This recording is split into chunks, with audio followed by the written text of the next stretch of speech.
ॐ ह्रीं श्रीं क्लीं ऐं रं वं वं हं शं तं पं वं वं मं मं हं हं शं शं तं तं पं पं जं जं झीं झीं श्रीं श्रीं द्रां द्रां ह्रीं ह्रीं द्रावे द्रावे नमोते भगवते श्रीमते पवित्रतर्जरेञ्जलाभिषिञ्चामि स्वाहा। तीर्थोत्तम भवै नीरै क्षीरवारिधिरूपकै स्नापयामि सजन्माप्ताञ्जना सर्वार्थशेरिदान्। ॐ ह्रीं श्री वृषभादेवीरान्ताञ्जलि निष्णप्यामा। ॐ ह्रीं श्री वृषभादेवीरान्ताञ्जलि निष्णप्यामा। ॐ ह्रीं श्री वृषभादेवीरान्ताञ्जलि निष्णप्यामा। ॐ ह्रीं श्री वृषभादेवीरान्ताञ्जलि निष्णप्यामा। ॐ ह्रीं श्री वृषभादेवीरान्ताञ्जलि निष्णप्यामा। ॐ ह्रीं श्री वृषभादेवीरान्ताञ्जलि निष्णप्यामा। ॐ ह्रीं श्री वृषभादेवीरान्ताञ्जलि निष्णप्यामा। ॐ ह्रीं श्री वृषभादेवीरान्ताञ्जलि निष्णप्यामा। आप सभी लोग भी आ जाइए, कलश कर लीजिए, कलश कर लीजिए, आइए। ॐ ह्रीं श्री वृषभादेवीरान्ताञ्जलि निष्णप्यामा। ॐ ह्रीं श्री वृषभादेवीरान्ताञ्जलि निष्णप्यामा। ॐ ह्रीं श्री वृषभादेवीरान्ताञ्जलि निष्णप्यामा। ॐ ह्रीं श्री वृषभादेवीरान्ताञ्जलि निष्णप्यामा। ॐ ह्रीं श्री वृषभादेवीरान्ताञ्जलि निष्णप्यामा। ॐ ह्रीं श्री वृषभादेवीरान्ताञ्जलि निष्णप्यामा। ॐ ह्रीं श्री वृषभादेवी। आज की नित्य शांति आरा के पुण्यार्जक हैं गन्नौर से श्रोमणी संरक्षक श्री विजयराज दुलारी जी, राजेंद्र जी, गीता जी, अनिल जी, ममता जी, प्रवीण, नमन, अरेशा, यशिका, निकिता, शुभम, युक्ति, जैन शाह परिवार। गुड़गांव से श्रोमणी संरक्षक संजय जी, रेणु जी, राशिका जी, तरुण सौर्या, अंजय, निशा, नमन, वंशका, जैन चौधरी परिवार। कोलकाता से गुणायतन के क्षेत्रीय अध्यक्ष विनोद जी, किरण जी, राहुल जी, ऋतुम जी, सौरभ जी, काला शाह परिवार। भोपाल से श्रोमणी संरक्षक राजेश जी, निशा जी, रौनक जी, भाली, रोनी, अंक, रोनांग जी, बड़कुल शाह परिवार। कोलकाता से सुमीरमल जी, नर्मदा देवी जी, अजय, रिंकू, अरविंद, पिंकी, कोसाक, लवन्या, भव्य, तक्षी, चुड़ीवाल शाह परिवार। गड़ागुड़ा मुंबई से श्रोमणी संरक्षक दिनेश कुमार जी, सुरेश कुमार जी, अनुराग, आदिवीर, माया कांति, शिल्पी, अनुशौर्या, ईश्वरिया शाह परिवार। वेस्ट स्टेशन टेक्सास से श्रोमणी शिक्षक प्रेमलता जी, विजय, मंजू, गगन, केटी, अरु, गौरव, निहल, करिया, चांदनी शाह परिवार। गुवाहाटी कोलकाता से कावरियाल सिटी, शिवलेवल छाड़ा परिवार से श्रीमती रत्नमणि देवी शेठी, श्रीमती इंदिरा देवी छावड़ा, सुरेंद्र जी, प्रीति, सिद्धांत, रिया सोलोनी, अजित, मोनिका, आयुषी, अर्णव, विनीत, कृतिका, विमान, ऋतु, सुधीर, निश्चित, हार्दिक, समझ, चुड़ियाल, शेठी छावड़ा परिवार। कोलकाता में बेंगलुरु से पवनगा से दीपानंद देव शेठी, विनय शिमला, विकास श्रीमा, विवेक संध्या, विशाल, अनिता, रोहित, मेघना, शाहिल, प्रियांक, पलक, जयदित्य, रिशिल, कबिस, दत्त शेठी परिवार। सिंगापुर से श्रोमणी शिक्षक विनोद जी, श्रीमती अर्चना, शिल्पा, चिराग, श्रीमती छाया, श्रीमती सरोजन शाह परिवार। कोलकाता श्रोमणी शिक्षक प्रेम जी, प्रमलिया जी, पुत्र श्रेयांश, ऋषि शाह परिवार। कन्नौज से श्रोमणी शिक्षक रमेश जी, मयूर जी, कल्पना, अमरीश, विजयलक्ष्मी, प्रत्युष, प्रियांश, ईशान शाह परिवार। फिरोजाबाद से श्रोमणी शिक्षक ललितेश जी, कमलेश जी, दिनेश मीना, मुकेश अंजू, नितिन पूजा, अंकित, रूबी, पारस, निशु, श्यांश, आची, अंतमतांसी, वाणी, विजयप्री जैन शाह परिवार। जयपुर यूएसए न्यूयॉर्क से श्रोमणी शिक्षक दिनेश कुमार जी, विनीता जी, वैभव, अक्षिता, सुनीश, सोनम जी, श्रीमती दिव्या, धवल जी, श्रीमती जानवी, अक्षय जी, अरहंत, आराध्या, विराज, आव्या, पापड़ीवाल शाह परिवार। जयपुर से श्रोमणी शिक्षक नंदकिशोर जी, शांति देवी, ब्रह्मनीना, शुलिनी, शंख, दीदी, आद्विक, आनिया, युवराज, अनुष्का जी, पाड़िया शाह परिवार। गंजबस्तर स्वर्गीय अजित कुमार, श्रीमती जतनबाई, श्रीमती मंजता, सुबोधिकांत, श्रीता जानसी जैन शाह परिवार। गुड़गांव से श्रोमणी शिक्षक श्री अजित प्रसाद जी, संतोष देवी, पंकज डोली, शविंदर, संजना, संजय, नेसी, अजय शाह परिवार। विदेशन सभा से कमलाबाई, चंद्रशेखर जी, अनिता, प्रिया, दिव्या, उदंग जैन शाह परिवार। अलवर से श्रोमणी शिक्षक तारा जैन जयंती परिवार। व्यसन सभा से अजय मधु जी, अतुलिना, अदिविरिया जी, अंजू मेहता, अमित मेहता शाह परिवार। कन्नौज से श्रोमणी शिक्षक कन्नौज से श्रोमणी संरक्षक चिंतामणि सबाई जैन शाह परिवार। कोलकाता से श्रोमणी शिक्षक चंद्र देवी, द्रौपदी, मोतीलाल जी, शांतिलाल जी, सुमति देवी, निर्मल मीना, विजयलक्ष्मी, अजय कंचन, यासिका, अंकिता, गौरव, नैतिक जी, शराबगी शाह परिवार। किशनगढ़ से श्रोमणी शिक्षक श्री कंवरलाल जी, अशोक जी, सुशीला जी, पाटनी, सुरेश जी, शांता जी, मेवल जी, तारिका जी, मुनीश, सुचि, विकास, विनय, ईच्छा, बेबी, शादी आदि वानिया, अरंजी, पाटनी, समस्त आरके माँ परिवार। कटनी से श्रोमणी शिक्षक छोटी उत्तमचंद जी, प्रभा जी, अनुराग, जोही, अनुज, विवाह, doctor Jay, doctor Abhilash, doctor Sudeep, doctor Abha, Nishka, Arogya, क्या प्रांजल, नकरण, इसका कोयला वाला परिवार। कोलकाता श्रोमणी शिक्षक रमेश जी, अनिल जी, जयश्री, ऋषा, मयंक, जयश्री, ऋषभ, ऋषा, मयंक, शैली, शुभम, पल्लवी, एकांत जी, सराबगी शाह परिवार। वापी गुजरात से श्रोमणी शिक्षक भूपिन जी, रेखा जी, अंकुश, प्रेक्षा, निशा, देव, मायडा, हुमा शाह परिवार। अहमदाबाद से श्रोमणी शिक्षक दिनेश जी, भावना, नील, चिराग, आस्था, बिलगी जी शाह परिवार। जयपुर, इंदौर, जयपुर से श्रोमणी शिक्षक विमला देवी, मुकेश कुमार, चंदन बालाजी, विजय, ममता, संजय, ज्योति, इतिका, तेज, लाइसा, प्रांश, कामनी, प्रज्वल, तब दीपिका, लबीना, दीपांशु, अभी असरती, वदनी, पाटौदी, काशलीवाल परिवार।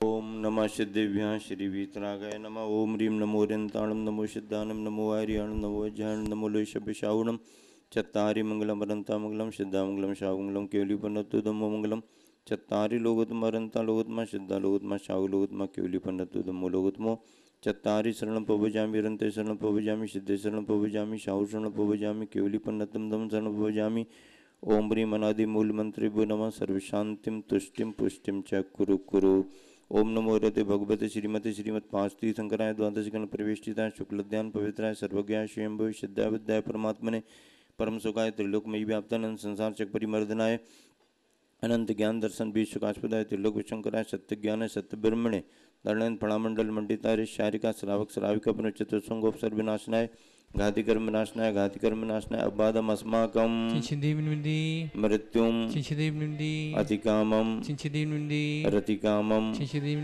क्रोधम पापम वैरम च अग्निवायु भयम सर्वशत्रु विघ्नम सर्वोपसर्गम सर्वविघ्नम सर्वराज भयम सर्वचोर दुष्ट भयम सर्वमृग भयम सर्वमात्मक भयम सर्वपरमंत्रम सर्वशूल रोगम कुक्षि रोगम अक्षि रोगम सरोरोगम जर रोगम च सर्वनरमारीम सर्वगिजा सुगो मह सजमारीम सर्वशस्य धान वृक्ष लता गुलम पत्र पुष्प फलमारीम सर्वराष्ट्रमारीम सर्वदेशमारीम सर्वविषमारीम सर्वेताल शाकनी डाकनी भयानी सर्वेदनियम सर्वमोहिनीयम सर्वकर्माष्टिकम ओम सुदर्शन महाराज चक्रवृक्षम तेजोबल स्वारिवीर शांतिम कुरु कुरु सर्वजीवानंदनम कुरु कुरु जनानंदनम कुरु कुरु भव्यानंदनम कुरु कुरु गोकुलानंदनम कुरु कुरु सर्वराजानंदनम कुरु कुरु सर्वयजमानानंदनम कुरु सर्वम दुःखम आनंद पच पच कुट शीघ्रम शीघ्रम यस्सुकम तस्य लोकेषु व्याधि विषण वर्जितम अव्यम क्षेम आरोग्यम स्वस्तिरस्तु विदिते श्री शांतिरस्तु सदास्तु तुष्टिरस्तु सदास्तु पुष्टिरस्तु सदास्तु श्री चंद्रपुर दिगंबर जैन मंदिर गुणायतन में शांति धारा संपन्न हो रही है। शांति धारा का उद्देश्य है विश्व में शांति हो, सभी जीव सुखी रहें, स्वस्थ रहें। गुरुवर आचार्य श्री विद्यासागर जी महाराज का स्मरण करते हुए हम सब यही भावना बातें कि इसी तरह जन धर्म जन शासन की प्रभावना निरंतर बढ़ती रहे। इस उद्देश्य के पूर्ति के लिए आज के शांति धारा के पुण्यार्जक परिवारों में साय रश्मिकांत जी, भावना बेन, सजन बेन साय, किरण बेन, रोहित कुमार, कोमल मल्लार साय, यशस, कियारा, एनी, शैली, शोधन साय परिवार अहमदाबाद निवासी। अगली शांति धारा मंडला निवासी विशेष रूप से श्रीमती आशारानी, अनिल, शबीता, मयंक, श्वेता, राहुल, अनामिका, विराट, आराध्या, आर्या, आरम, अरिंजय जैन वासल परिवार एवं मंडला जबलपुर निवासी शांति धारा संपन्न कर रहे हैं। विराट के लिए विशेष रूप से शांति धारा संपन्न हो रही है। अगली शांति धारा महावीर प्रसाद, भरत कुमार, अनंत लोहाड़िया, आशा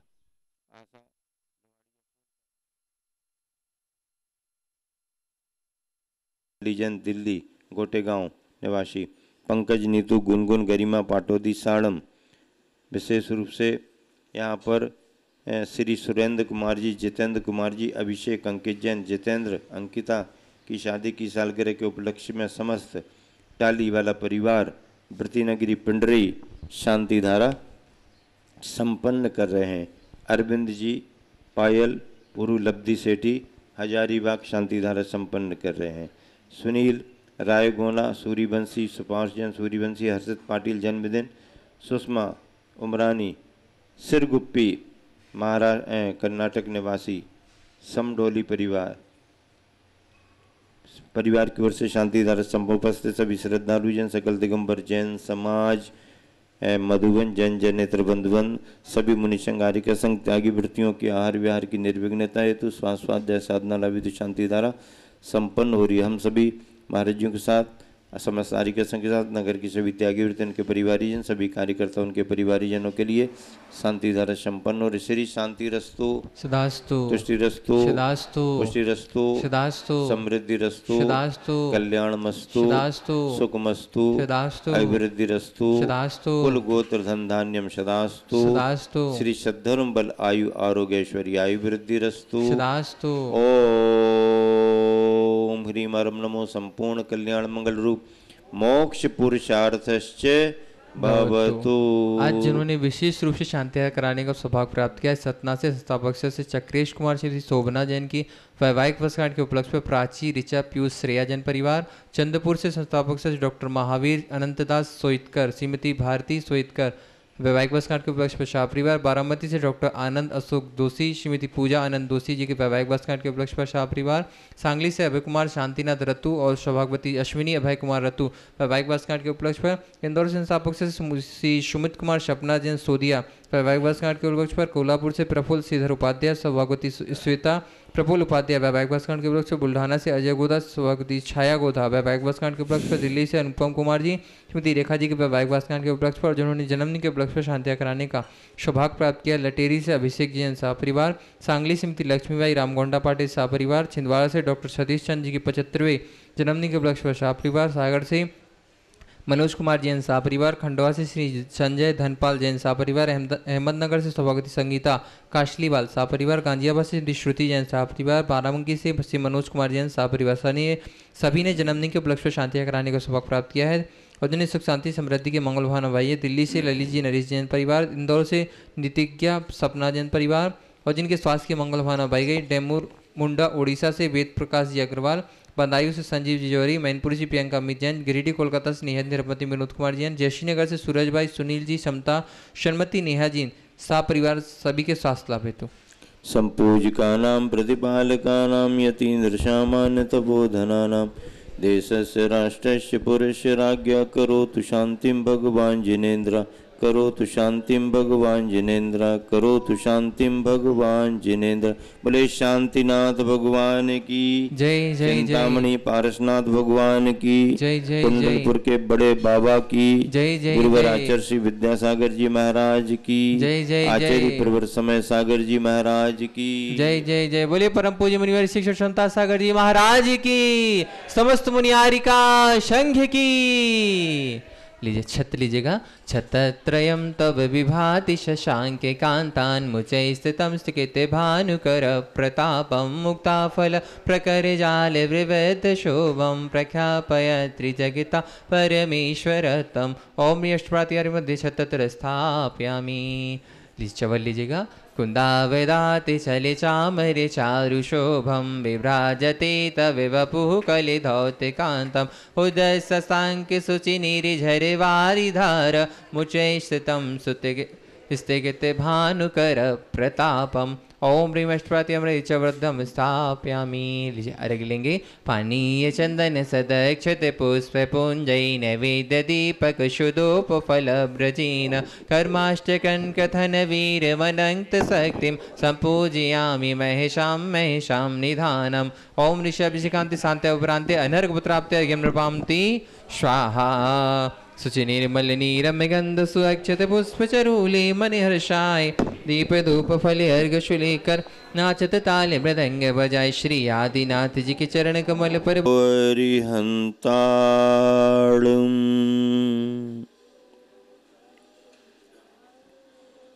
ळमो सिद्धाणं ळमो आयिर्याणं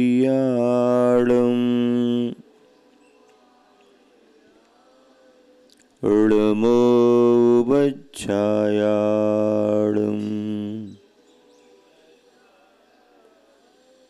ळमो लोये सौसाखूडम्।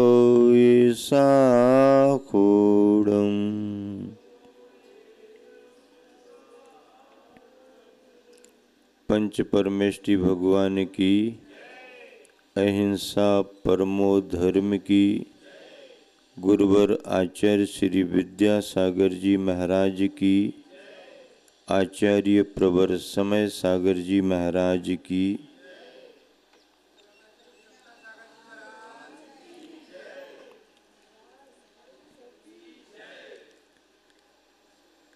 आप सभी ने कल जिन शासन और सर्वोदय शासन इस शासन के माध्यम से तीर्थंकर भगवंतों की कल्याणकारी महिमा को सुना था।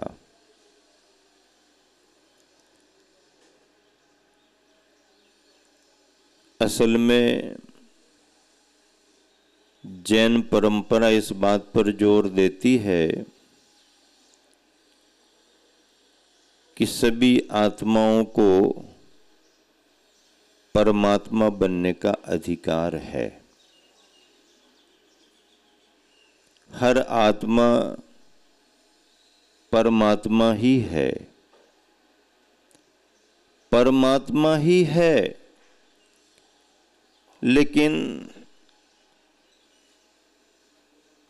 उस परमात्मा पने की शक्ति को प्रकट करने का काम करना है, उसका ही पुरुषार्थ करना है। हमारे गुरुवर आचार्य श्री कहा करते थे कि हीरा तो हीरा ही है, लेकिन फर्क किस बात का है? फर्क इस बात का है कि एक हीरा खान के अंदर पड़ा हुआ है, दबा हुआ है, और एक हीरा खान से निकल कर के बाहर आ गया है और किसी जौहरी के हाथ लग गया। कीमत किस हीरे की होगी? हीरा तो हीरा ही है, लेकिन हीरा होकर के भी अगर खान के अंदर दबा है, पड़ा है, तो हीरे की क्या कीमत है? और अगर वही हीरा निकल आया है, बाहर आ गया है, किसी जौहरी की नजर पड़ गई, उसने उसे ले लिया, तराश दिया, साफ सुथरा कर दिया, कटिंग कर दी, बड़े मार्केट में ले जा करके अच्छे शोरूम में रख दिया, हीरे की कितनी कीमत हो गई? तो हीरे की कीमत भी है और हीरे की कीमत भी नहीं है। जब तक हीरे की शक्ति दबी है तो उसकी कोई कीमत नहीं, हीरा होने पर भी कोई कीमत नहीं। और जब हीरा निकल करके बाहर आया, उसकी शक्ति उद्घाटित हुई, तो हीरे की कीमत है। हमारे अरहंत परमात्मा भगवंत हमारे इस शान पर चढ़े हुए हीरे के समान है, जिनकी कीमत अनमोल है। और हम सब हीरे होते हुए भी खान में पड़े हुए हीरे के समान है, अभी कोई कीमत नहीं है। हीरे तो हैं, हाँ हीरे हैं, इसमें कोई संदेह नहीं है, ये तो पक्का है कि हीरे हैं, लेकिन खान के अंदर पड़े हुए हैं।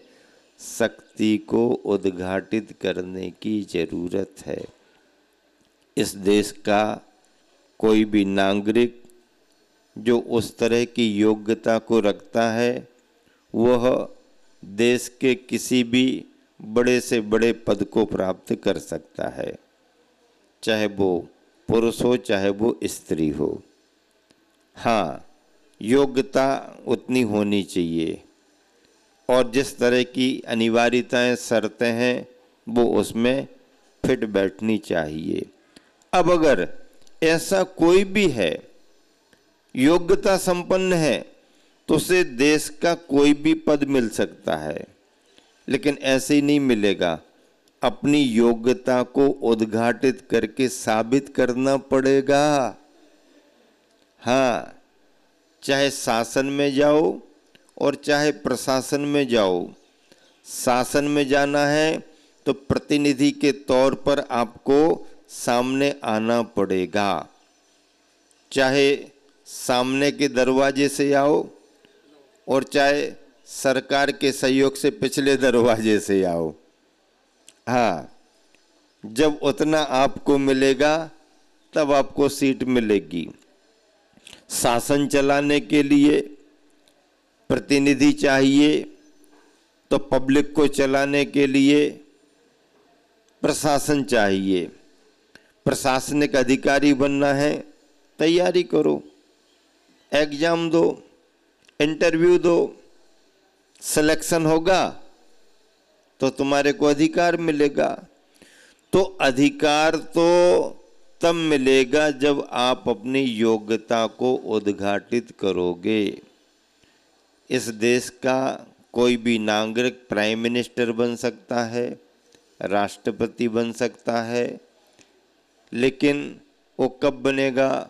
जब अपने अंदर की योग्यता को उद्घाटित करेगा तब उसे पद मिलेगा। ठीक ऐसे ही संसार में रहने वाली प्रत्येक भव्य आत्मा परमात्मा बन सकती है, लेकिन कब? जब वह अपने अंदर की सामर्थ्य शक्ति को उद्घाटित करे। भव्यत्व भाव वो कहलाता है जिसमें रत्नत्रय प्रकट करने की योग्यता होती है। रत्नत्रय प्रकट करने की योग्यता जिसमें हो वो भव्यत्व भाव है, भव्य जीव है। अभव्य जीव कौन है? जिसमें रत्नत्रय प्रकट करने की योग्यता ना हो। एक दूर भव्य भी है, उसकी परिभाषा ये बनती है कि रत्नत्रय प्रकट करने की योग्यता तो है, लेकिन रत्नत्रय प्रकट करने के उसे साधन नहीं मिलेंगे और योग्यता रखते हुए भी वह रत्नत्रय प्रकट नहीं कर पाएगा। उदाहरण दिया जाता है मूंग के दाने का। किसान बीज बोता है, पौधा बनता है, उसमें नए नए दाने आते हैं। पौधा वही बीज बना जिसमें अंकुरित होने की योग्यता है। जो बीज अंकुरित होता है वही पौधा बनता है। उसी पौधे में अनेक नए नए दाने आते हैं, लेकिन नए नए दानों में कुछ दाने ऐसे रहते हैं जो पानी में डालो, अग्नि का संयोग मिले, उबल जाते हैं, सीज जाते हैं। लेकिन उन्हीं दानों में कुछ दाने ऐसे भी रहते हैं कि पानी का संयोग मिले, अग्नि का संयोग मिले, उनमें कोई फर्क आने वाला नहीं, वो सीजने वाले नहीं है। क्या कहते हो आप लोग? ठुर्रू मूंग, हाँ, ठर्रा मूंग, वो सीजते ही नहीं।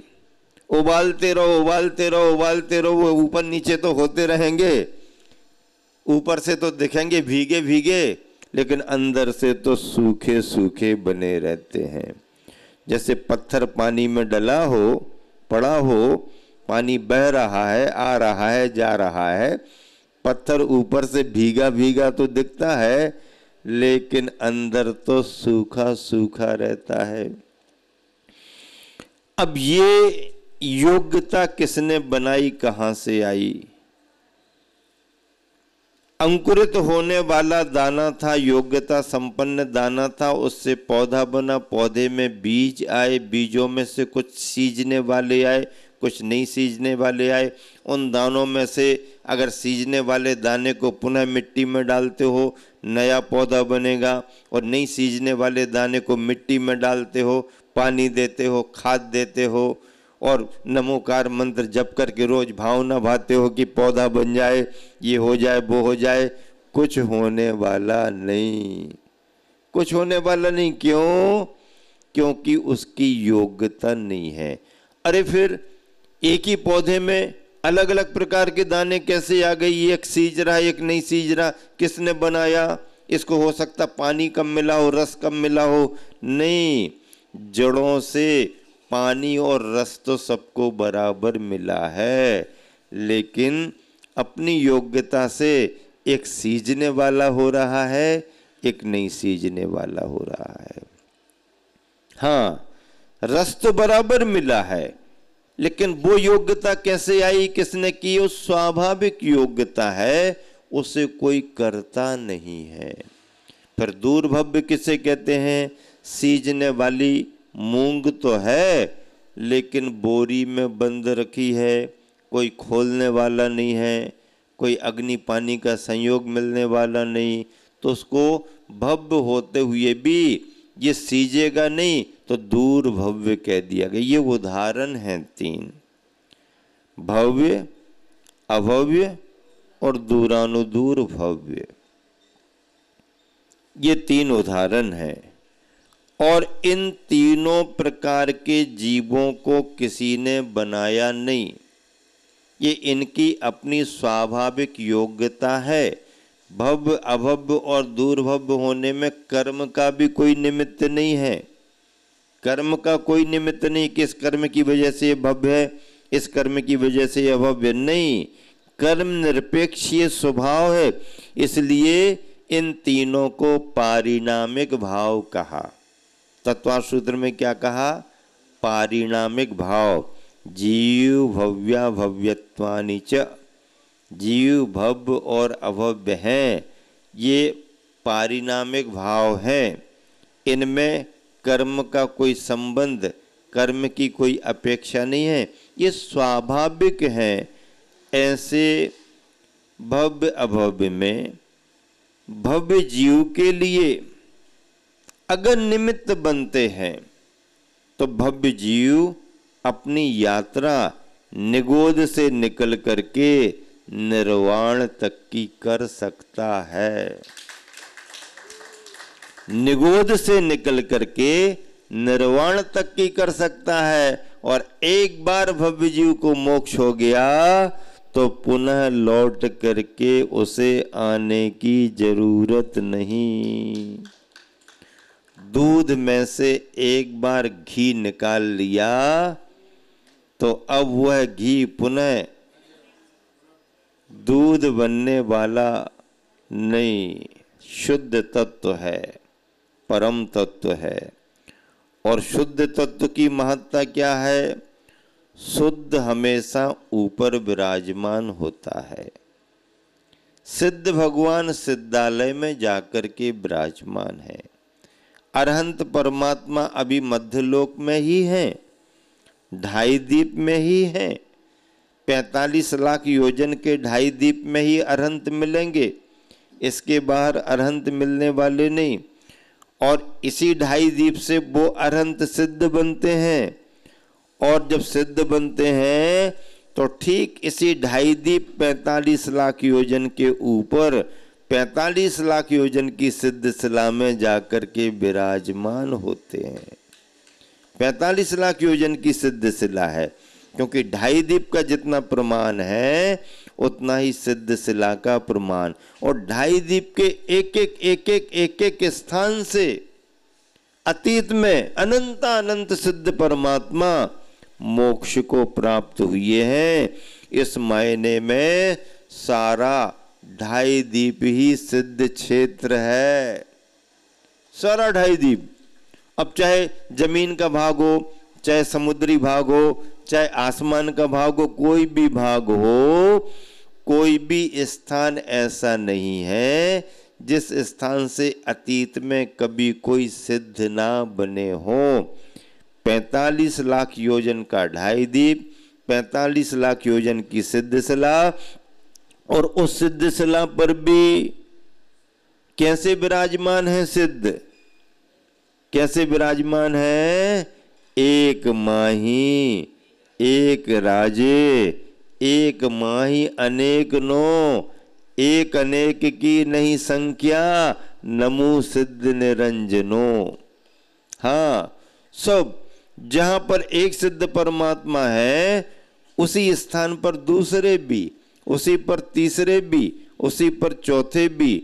अगर पहले वाले सिद्ध परमात्मा के यहाँ दूसरा और तीसरा कोई आ जाए तो भी ये नहीं कहते यहाँ काय को आ गए, क्यों आ गए तुम? हम तो अकेले ठीक ठाक बैठे थे, आप आ गए, अब हमको असुविधा हो जाएगी। कोई असुविधा नहीं, अव्ययवाद हैं वो, किसी को बाधा हो नहीं सकती किसी से बाधित हो नहीं सकते। हाँ, न उनके द्वारा किसी को बाधा, न वो किसी से बाधित, स्वतंत्र, स्वाधीन। कितना बड़ा समाजवाद है। समाजवाद की बातें लोग राजनीति में करते हैं। हम समाजवादी, हम समाजवादी, हम समाजवादी। समाजवाद का सिद्धांत है सबका, समाजवाद का सिद्धांत कहते तो हैं, लेकिन हमारे गुरुवर आचार्य जी ने मूक माटी में लिखा कि समाजवाद की बातें तो बहुत करते हैं, लेकिन जब अवसर आता है तो पहले हम समाजवाद में, क्या पहले हम समाजवाद में, ये इनका समाजवाद है। किसी ने निवेदन किया कि भगवान सबका भला हो, लेकिन शुरुआत हमसे हो। भला सबका हो, लेकिन शुरुआत कहां से हो? मेरे से शुरुआत हो। भला तो सबका हो, अब मना नहीं कर रहे किसी को, तुम्हारा भी, तुम्हारा भी, तुम्हारा भी, तुम्हारा भी, सबका भला हो, लेकिन शुरुआत कहां से हो? हमारे से हो। लेकिन अपने धर्म में क्या भावना भाई जाती है? आचार्य शांति सागर जी महाराज जी से किसी एक श्रद्धालु भक्त ने ये पूछ लिया कि महाराज 3.5 कम 9 करोड़ मुनि महाराज होते हैं। कितने होते हैं? 3 कम 9 करोड़ मुनि महाराज होते हैं, तो उनमें आपका नंबर कौन सा है? क्या पूछा? आपका कौन सा नंबर है? 3 कम 9 करोड़ मुनि महाराजों की आप चर्चा करते हो, प्रवचनों में सुनाते हो, तो उन 3 कम 9 करोड़ मुनि महाराजों में आपका नंबर कौन सा है? उसने पूछ लिया। तो आचार्य महाराज हंसकर कहते हैं कि उन 3 कम 9 करोड़ मुनि महाराजों में सबसे अंत में जो महाराज बैठ रहे हो, उनमें हमारा नंबर है, सबसे अंत में। हाँ, आगे की चिंता नहीं है, सबसे अंत में। तो फिर पूछो महाराज जी, सबसे अंत में तुम्हारा नंबर? तो कहने लगे, अरे अंत में भी नंबर लग गया, ये भी बड़े सौभाग्य की बात है। नंबर तो लग गया ना, लिस्ट में नाम तो आ गया ना। तो जैन परंपरा तो क्या भाव करती है? सबका कल्याण हो जाए और फिर अंत में हमारा भी हो जाए। लेकिन कोई क्या करते हैं, सबका भला हो, लेकिन शुरुआत हमारे से हो, शुरुआत मेरे से हो, सबसे पहले मुझे मिले, बाद में सबको मिले। तो ये जो दूरदर्शिता है, जैन परंपरा की भावना है, सभी में नहीं आती। सिद्ध परमात्मा विराजमान है और उसी जगह पर और आते जा रहे, सब विराजमान है। कहीं किसी को कोई दिक्कत नहीं, क्योंकि सिद्धालय है, शुद्ध समाजवाद है और शुद्ध क्षमता का भाव है। अब यहां पर यात्री लोग आते हैं, ऑफिस में पहुंच जाते हैं, हमको वो स्थान बताओ कहां पर है, बताते हैं, नहीं जल्दी बताओ। तो भाई थोड़ा देखना तो पड़ेगा, हम इतनी दूर से आए हैं, तो हम उनसे कहना चाहते इतनी दूर से आए हैं तो थोड़ा घंटा 2 घंटा और प्रतीक्षा नहीं कर सकते क्या? नहीं हमको स्पेशल वाला चाहिए। हाँ, स्पेशल वाला, सभी को स्पेशल वाला चाहिए तो कहां से देंगे? नहीं हमको तो चाहिए है ना, हमने पहले फोन तो कर दिया था, लेकिन इंतजाम तो व्यवस्था से होगा। नहीं आप देरी कर रहे हो तो फिर हम और कहीं जा रहे हैं। अरे भैया, कोई एहसान जता रहे हो क्या? हम आपकी सेवा में बैठे हैं, आपको सहयोग कर रहे हैं, हमें मालूम है आप बड़ी दूर से आए हो, बड़ी भावना लेकर के आए हो, व्यवस्था बनने में थोड़ी देरी तो लगेगी ना। हाँ, कोई अच्छे भाव वाले होते हैं, हाँ ठीक, कोई बात नहीं भैया, आप शाम तक भी कर दोगे तो चलेगा, हमें कोई ऐसा नहीं, अभी हम कहीं भी रुक जाएंगे। कोई ऐसे सरल परिणामी भी होते हैं, कोई थोड़े उग्र परिणामी भी होते हैं, लेकिन ऑफिस वालों को तो समता का परिचय देना पड़ता है। भैया आगतम स्वागतम, आइए, वेलकम है। क्यों? क्योंकि ये क्षेत्र है और क्षेत्र पर सब तरह के और सब तरह की भावना रखने वाले लोग हैं। आने वालों को ये चाहिए कि अपेक्षा तो अच्छी थी, लेकिन उतना अगर प्रबंध नहीं भी मिला तो जो प्रबंध आपने किया है आपके लिए धन्यवाद है। और आप देखो कितने यात्रियों की सेवा कर रहे हो और कितना समय दे रहे हो, धन्यवाद देना चाहिए। और प्रबंधकों की व्यवस्था में सहयोग करना चाहिए, तभी तो अपना धर्म ध्यान बढ़ता है, तभी तो अपनी विशुद्धता बढ़ती है। यहां भले ही तुम अलग अलग अलग अलग अलग अलग हमको हमको हमको हमको कर लो, लेकिन जब सिद्ध बनोगे तो वहां से अलग रूम मिलने वाला नहीं है। वहां अलग रूम नहीं, हमारा बुक कर दो, हम आने वाले हैं, उसी नंबर में रुकवाना। हाँ, पहला हमारा देखा हुआ है, पहले हम रहे थे। यहां तुम सब कर सकते हो, जब सिद्ध बनोगे तो वहां बुकिंग नहीं चलेगी और तुम्हें अकेला अलग से मिलेगा नहीं। तुम जाओगे तो देखोगे मेरे से पहले 1 2 3 4 5 गिनती करते करते थक जाओगे और फिर अनंतानंत पहले से विराजमान है। कितना आनंद आता होगा सिद्धों को। कोई किसी से कोई विकल्प नहीं, कोई बाधा नहीं। स्थान है, सिद्धालय है और विराजमान है, अनंतानंत काल के लिए विराजमान है। ऐसे सिद्ध पद को पाने के लिए भव्य जीवों को अपना पुरुषार्थ जगाना पड़ता है और उस पुरुषार्थ में लब्धियों का अपना स्थान है। लब्धि शब्द जैन परंपरा में, जैन सिद्धांत में एक विशेष शब्द है। लब्धि यानी प्राप्ति। जो जीव अपनी योग्यताओं को प्राप्त करता है उसका नाम लब्धि है।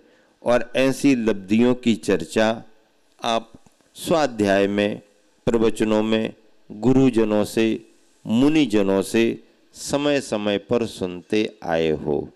सबसे पहली लब्धि कौन सी होती है? सबसे पहली लब्धि है क्षयोपशम लब्धि है। कौन सी लब्धि है? क्षयोपशम लब्धि। देखो ग्रंथ को खोल करके मैं आपको बता रहा हूं। सबसे पहली लब्धि क्षयोपशम है, दूसरी लब्धि विशुद्धि है, तीसरी लब्धि देशना है, चौथी लब्धि प्रायोग्य है और पांचवी लब्धि करण लब्धि है। 5 लब्धियां हैं। भव्य जीव को ये प्राप्त होती हैं। कुछ लब्धियां अभव्य जीव को भी प्राप्त हो जाती हैं, उसकी चर्चा भी करेंगे। जीव को ये शक्तियां, ये सामर्थ्य जैसे जैसे प्राप्त होती हैं, उन सामर्थ्यों की वो नाम संज्ञा है क्षयोपशम। अब इसे समझना पड़ेगा क्या है। विशुद्धि इसे समझो, देशना, प्रायोग और करण। क्षयोपशम लब्धि क्या है? ज्ञानावरणादि। कितने कर्म है? 8 कर्म है। मूल प्रकृतियां, ज्ञानावरणादि 8 कर्म। अभी प्रातःकाल आचार्य भक्ति के तुरंत बाद हम लोग स्वाध्याय करते हैं, कर्म कांड का स्वाध्याय शुरू किया है। कर्म कांड में यही सब विषय चल रहा है।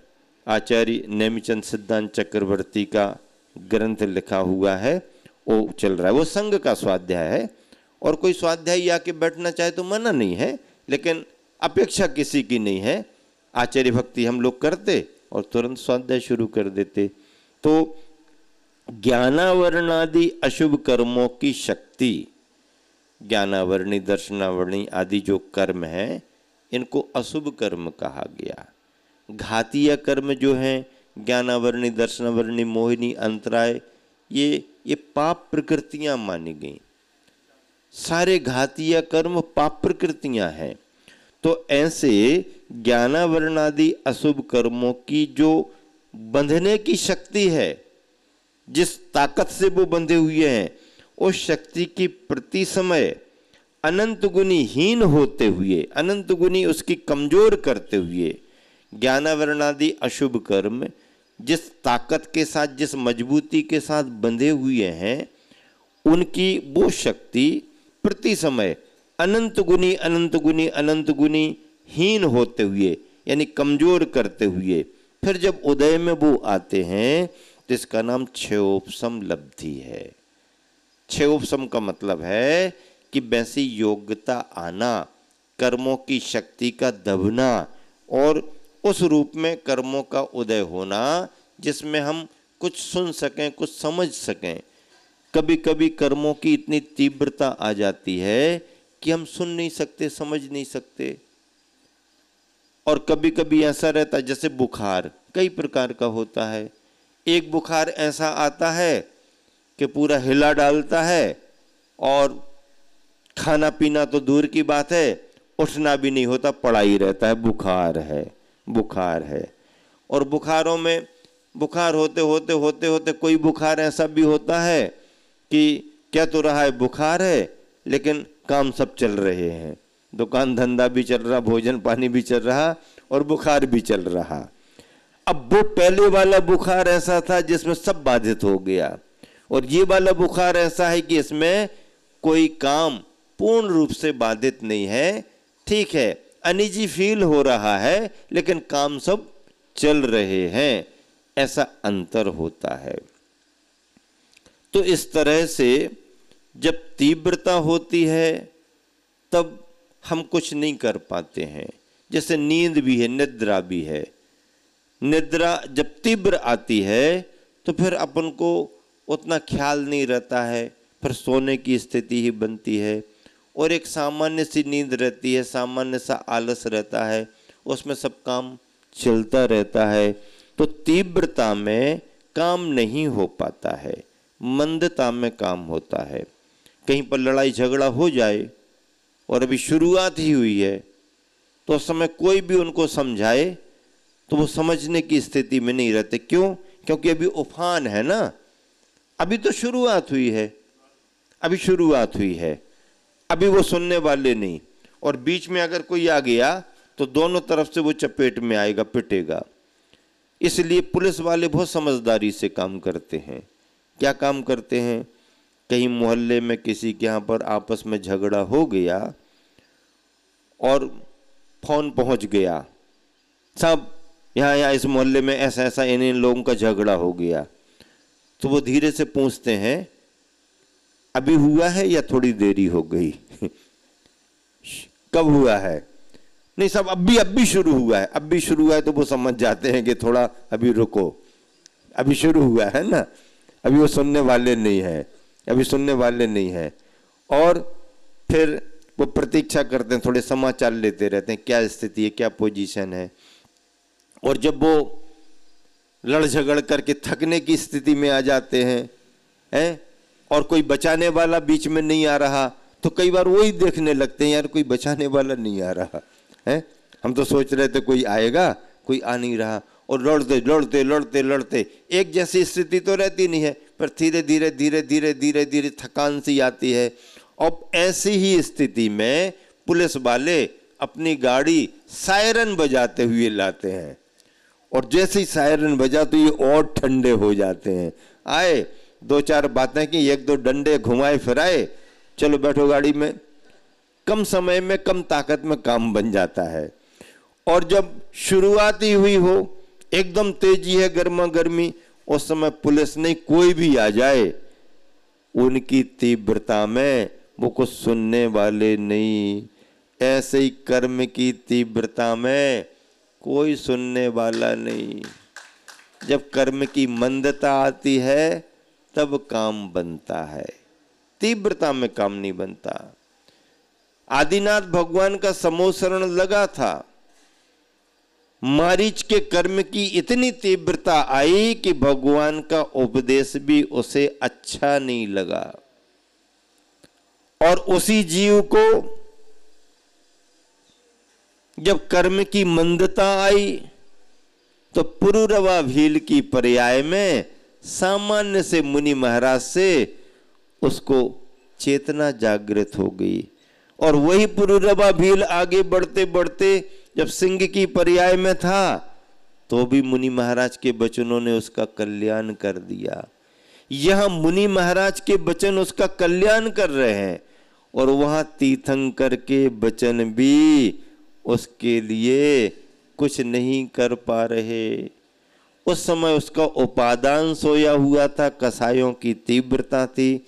इस समय कसायों की मंदता है, उपादान जाग रहा है, तो साधारण सा निमित्त भी उसको कल्याण में लगा देता है। क्षयोपशम लब्धि ज्ञानावरणादि अशुभ कर्मों की शक्ति प्रति समय अनंत गुणीहीन होती उदय में आना क्षयोपशम लब्धि है। अब विशुद्धि लब्धि क्या है? प्रथम क्षयोपशम लब्धि के कारण साता वेदनी, शुभ नाम, उच्च गोत्र इत्यादि रूप पुण्य प्रकृतियों के बंधन योग्य जो जीव के परिणाम हैं, उन परिणामों का होना विशुद्धि लब्धि है। कसाई की मंदता आएगी, संक्लेश भाव खत्म होगा। परिणामों में निर्मलता आएगी, कसायों की मंदता होगी, इसका नाम विशुद्धि है। और ऐसे परिणाम जब विशुद्ध होते हैं तो साता वेदनी का आश्रय होता है, पुण्य का आश्रय होता है, उच्च गोत्र आदि शुभ प्रकृतियों का आश्रय होता है। ये हमारे परिणामों की विशुद्धता जो है, इसका नाम विशुद्धि लब्धि है। फिर इसके बाद देशना लब्धि। अब ऐसी स्थिति में 6 द्रव्य, 7 तत्व, 9 पदार्थ, पंचास्तिकाय, रत्नत्रय, देवशास्त्र, गुरु का स्वरूप आदि के उपदेशक गुरु का मिलना। अब उसे कोई गुरु मिल गए, कोई समझाने वाले मिल गए और उन्होंने जो उसको समझाया, उपदेश दिया, उपदिष्ट तत्वों का उसने कुछ विचार किया, चिंतन किया और समझ करके उसकी धारणा बना ली। ये जो प्राप्त हो रहा है ये देशना लब्धि मानी गई है। हाँ, गुरु का मिलना, गुरु से उपदेश का मिलना, ये देशना लब्धि मानी गई है। फिर प्रायोग लब्धि, ज्ञानावरण आदि कर्मों की जो उत्कृष्ट स्थिति है उसे अपने विशुद्ध परिणामों द्वारा घटा घटा के केवल अंतः कोड़ा कोड़ी सागर प्रमाण स्थापित करना। घटा घटा के जो उत्कृष्ट स्थिति वाले कर्म हैं उनको अपने विशुद्ध परिणामों से घटा घटा के अंतः कोड़ा कोड़ी सागर प्रमाण स्थापित करना। तथा पाषाण, अस्थि, दारू और लतारूप जो स्थितियां हैं, पाषाण के समान कठोर, हड्डी के समान कठोर, लकड़ी के समान कठोर, लता बेल के समान कठोर, इनमें पाषाण और अस्थि तो कठोर में आ जाती है। लकड़ी थोड़ी सी कठोर होते हुए भी उसको तोड़ मोड़ सकते हैं और लता बेल को तो कोई भी। तो ये लता और लकड़ी के समान उसकी शक्तियों को बनाना, ये प्रायोग लब्धि है। कर्मों की स्थितियों को कमजोर करना।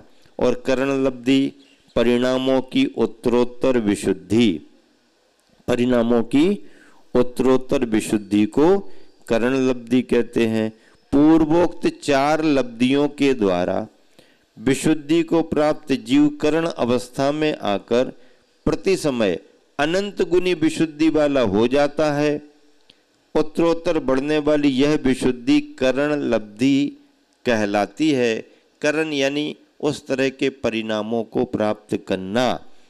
और इस करण लब्धि में अधाकरण, अपूर्वकरण और अनिवृत्तिकरण परिणाम की स्थिति बनती है। इन परिणामों में जब अनिवृत्तिकरण परिणाम में जीव पहुंचता है तो अनिवृत्तिकरण परिणाम में आते ही भव्य जीव को सम्यक दर्शन होता है।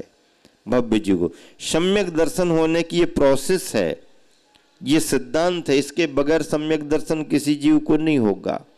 यही सारे ग्रंथों में लिखा मिलेगा। सारे गुरु आचार्य महाराज यही व्याख्या करेंगे।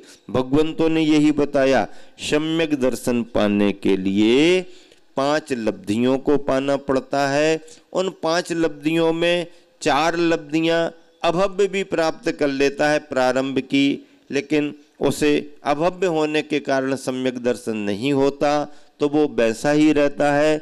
4 लब्धियां सामान्य है, 5वीं लब्धि विशेष है, और करण लब्धि आते ही उसमें अधय करण अपूर्व करण परिणाम को पार करके जैसे ही अनिवृत्ति करण परिणाम में पहुंचता है तो उसको सम्यक दर्शन होता है, और सम्यक दर्शन होते ही जीव का चतुर्थ गुण स्थान अविरत सम्यक दृष्टिपना आ जाता है। ये चौथे गुण स्थान में सम्यक दर्शन की स्थिति बनती है।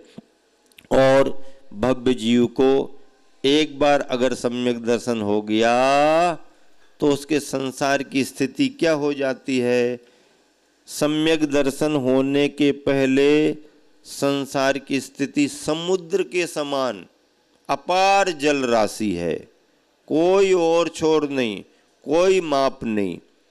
सम्यक दर्शन होने के पहले जीव की संसार की स्थिति अपरंपार, लेकिन जैसे ही सम्यक दर्शन हुआ तो संसार की स्थिति कितनी हो गई? संसार की स्थिति में कितना बचा? 1 अंजुरी भर पानी। कितना बचा? कितना बचा? 1 अंजुरी भर पानी। अब समुद्र के सामने अंजुरी भर पानी कितनी देर टिकेगा? महाराज जी को आप आहार कराते हो, पानी आपने डाल दिया, अब महाराज जी थोड़ी प्रतीक्षा करें, रुके रहो रुके रहो रुके रहो रुके रहो रुके रहो रुके रहो रुके रहो, तो देखते देखते बूंद बूंद बूंद बूंद करके और बस कुछ नहीं बचा। देखते ही देखते कुछ नहीं बचा। अंजुरी भर पानी कितना टिकेगा? कितनी देर टिकेगा? कब तक रहेगा? समुद्र की अपार जल राशि के सामने अंजुरी भर पानी का कोई मतलब नहीं। सम्यक दर्शन का परिणाम आने के पहले जीव की संसार की स्थिति समुद्र के समान अपार जल राशि थी, लेकिन जैसे ही सम्यक दर्शन हुआ, इस जीव ने अपने सम्यक दर्शन के परिणामों से संसार की अनंत स्थिति को अर्ध पुद्गल परावर्तन काल में बदल दिया। अर्ध पुद्गल परावर्तन काल में बदल दिया। अब उसको मोक्ष होगा ही होगा, होगा ही होगा, कोई टालने वाला नहीं, उसका मोक्ष होगा ही होगा। इसीलिए कहते हैं, सुलझे पशु उपदेश सुन, सुलझे क्यों न पुमान, नाहर से भय वीर जिन, गज पारस भगवान। अरे उपदेश को सुनकर के तो पशु भी सुलझ गए, फिर ये इंसान उपदेश को सुनने पर भी क्यों नहीं सुलझ पा रहा? नाहर से भय वीर जिन, सिंह की अवस्था से निकल करके और वीर जिनेंद्र तीर्थंकर बन गए। गज पारस भगवान, हाथी की अवस्था से लेकर के और जब आगे बढ़े तो पारसनाथ भगवान की अवस्था को प्राप्त कर लिया। नाहर सिंह वीर बन रहे हैं, महावीर बन रहे हैं, और हाथी गज पार्श्वनाथ भगवान की अवस्था को प्राप्त हो गए। तो जब सुलझे पशु उपदेश सुन, सुलझे क्यों न पुमान। हमारे गुरुवर आचार्य ने एक बार प्रवचन में इसी उदाहरण को लेकर के कहा था, उलझन और सुलझन में ज्यादा फर्क नहीं है। एक तरफ उलझन लिखो और एक तरफ सुलझन लिखो, इसमें ज्यादा फर्क नहीं है, अक्षर भी कोई ज्यादा नहीं बढ़े। बस उलझन में ऊ है और ऊ की जगह सु लगा दिया, सुलझन, और अक्षर सा का आ गया। तो आचार्य श्री कहते हैं कि हर उलझन को हम सुलझन बना सकते हैं, हर उलझन को हम सुलझन बना सकते हैं, बस बशर्ते समता का सा तुम्हारे साथ जुड़ जाए। किसका सा? समता का सा। परिणामों में क्षमता रखना। काम बन गया तो भी ठीक है, देरी से बना तो भी ठीक है, पूरा नहीं बना तो भी ठीक है, कल बनेगा क्या फर्क पड़ता है, क्षमता तो रखो। अगर काम नहीं बनना होगा तो तुम कितनी भी आकुलता करो, कितनी भी आकुलता करो, कितनी भी आकुलता करो, काम बनने की जगह बिगड़ेगा। और अगर बनने का योग नहीं है तो शांति रखो, समता रखो, कर्म बंध तो नहीं होगा, काम बने या ना बने।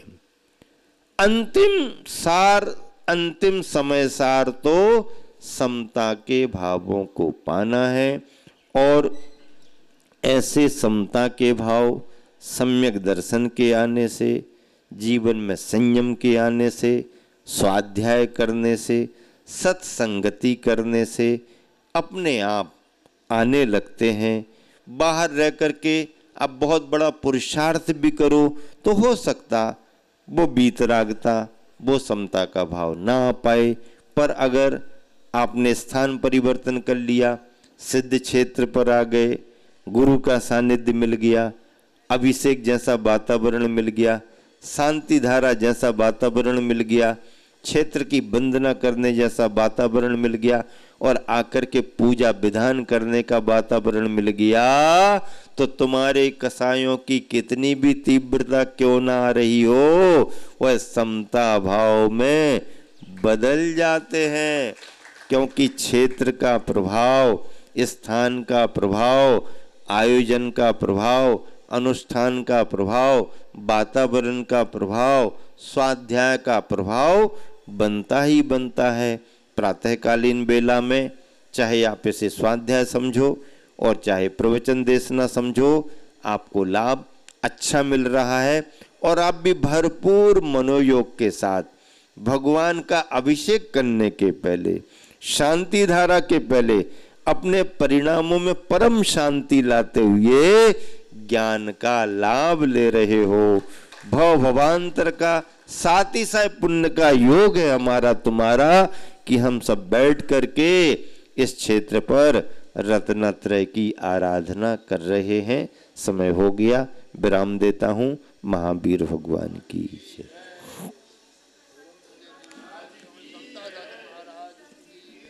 जावानी के ज्ञान ते सूझे लोका लोक, सोवानी मस्तक धरो सदा देथों दोग। जय जनवानी भारती तोह जपो दिन रैन, जो तेरो शरणा गए सो पावे सुख चन। नौवा नमो कर्म।